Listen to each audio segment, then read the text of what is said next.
Hello and welcome to the paid weekly recap for the week ending December 12th, 2025. I'm Keith Harwood, CIO of Yellow Tunnel, and also pictured as Vlad Karpel, the CEO and founder of Yellow Tunnel and the creator of the artificial intelligence behind the predictive AI for dynamic market system. Normal disclosures before we get started. Options involve substantial risk and are not suitable for all investors.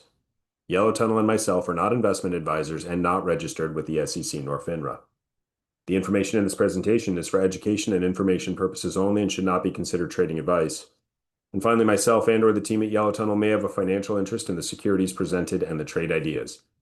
If you need more time with the disclosures, please go ahead and pause the video here, and I do urge you to check out the characteristics and risks of standardized options available at the link highlighted here. All right, so with the 10-year yield, we had a bit of a drift higher after testing 4% near the end of November. We rallied to 4.2% in the last week. We had a Fed meeting on Wednesday. We had AVGO earnings. We had ORCL earnings. We started to see a pullback to 4.1, closing the day on Friday, pressing the highs of the recent range. Overall, 10-year yield has been very range-bound, but if we see some data, maybe out of non-farm payrolls on Tuesday, that could maybe shift us into a new range, and that may shift investment thesis and sector allocation as we start to look for a potential new regime with a pin around 4.3%, for example. Time will tell on this. We'll be watching that closely as we go into the following week and into the end of the year. Now, with regards to the broad market, we had the Fed, and that was a non-impact on the market. It was broadly a little bit bullish. Oracle earnings were a little bit weak, but it didn't have enough oomph behind it to pull back the market. Broadcom earnings did help pull down the market on Friday. Market weakness was led by tech after testing the recent highs, but not quite breaking out to new highs. We should see some support here at the 680 level that has recently been holding. Ultimately, bigger support down at the 100-day moving average around 660 or slightly below at the lows of November. As mentioned, tech was a bit weaker.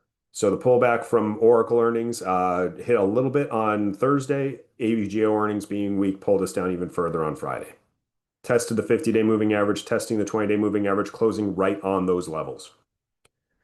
Again, main support down around that 100-day moving average, just below 600 and or the November lows. Resistance is at the previous all-time high. For now, we're about mid-range for the highs and the lows here, with tech showing general relative weakness to the broad market. And on the other side, we have small caps, which have been bullish over the last few weeks, have had a nice run up, did make a new all-time high this week post-Fed. Now, this was a sector that was being rotated into as we started seeing rotation out of tech, particularly on Thursday. Even on Friday, we saw a new all-time high prior to the pullback that started hitting the whole market as people started moving to the sidelines on bigger tech names and the AI trade that has been a big winner for much of the year. Now, along with that, we would normally have expected to see the VIX rise because at the same point, when we see this market starting to pull back and testing some support levels and seeing weakness and risk off in tech, I traditionally look for the VIX to rise, and it didn't really happen on Friday. On Friday, we did have a higher VIX, but it faded back down sub 16%. We tested below 15 on Thursday. It looked like the VIX was going to make a new low as we head into the holidays, a traditionally slower time for the year, and thus a lower realized volatility scenario. But we do have non-farm payrolls this week. We had Fed last week. We have some inputs here that could cause some market movement. And if that market movement goes to the bear side, if non-farm payrolls is weak and we see market liquidation, we could see a real spike in the VIX. Because there may not be the liquidity we normally see at other times of the year going into the holidays. Not a lot of people tend to stick their neck out buying the market right before the end of the year and risk their year's returns in the last few weeks. So we'll see how this market behaves, but there is some risk for this week, particularly if non-farm payrolls starts a liquidation trade that doesn't turn into another buyable dip. So for our trade for this week in paid, we had one, and it was in Caterpillar. We were not as worried about the impact from the tech earnings. Of course, the Fed may have created a potential for some negativity, but it was a lower risk element than a lot of the other trades that we were reviewing. Had a decent return on capital for the put credit spreads, and so entered that on Tuesday. Now, from Wednesday and Thursday, we had a nice rally in Caterpillar. Ultimately, on Friday, it did succumb to some of the selling, but stayed above the open from Tuesday, meaning that our paid trade ended up still very solid. And fortunately, we actually ended up closing the trade on Thursday. So initially entering the 587.5, 585 put credit spread, just below the market on Tuesday, collecting 70 cents. We're able to exit on Thursday when the market was trading up at 625. Now on Friday, we had a pullback down towards about 596, got close to those levels of the put credit spread, never through them. But this is why we have those resting bids in to cover these positions just in case of some risk on a Friday. The 5.5% gain for the 2 days was great for the stock.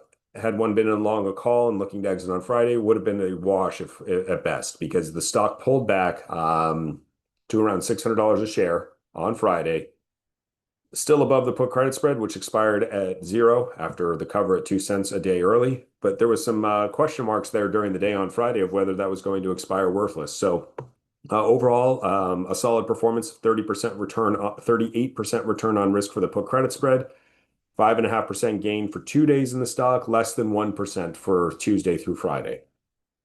So keep that in mind at all times. There's always that tail risk, and thus covering the tail risk for cheap makes a lot of sense. And happy to have followed that protocol as we go through a put credit spread type trade. In addition, the live trading room continues to perform well. We're continuing to see positive performance here. We have a lot of great ideas. If you'd like to get input on what the market's doing, talk through how non-farm payrolls is impacting broad market sector rotation, feel free to join us. We're available from 9:15 till 10:15, 10:30 Eastern time for the morning bell, and from 3 to 4 Eastern time for the closing bell. We'll talk through all of our trade ideas, stuff that's within paid, stuff outside of paid, using the artificial intelligence, options analytics, etc., to look at how professional traders are looking at the markets and ways to best implement trading strategies. And if you can't join us, you can always email us. I'm Keith at yellowtunnel.com. Vlad is Vlad at yellowtunnel.com. Looking forward to speaking with you guys more and looking forward to an interesting week with non-farm payrolls. So I hope everybody's been having a great holiday season, and we'll touch base during the week as we look at new paid trade ideas Monday and Tuesday, or likely Tuesday.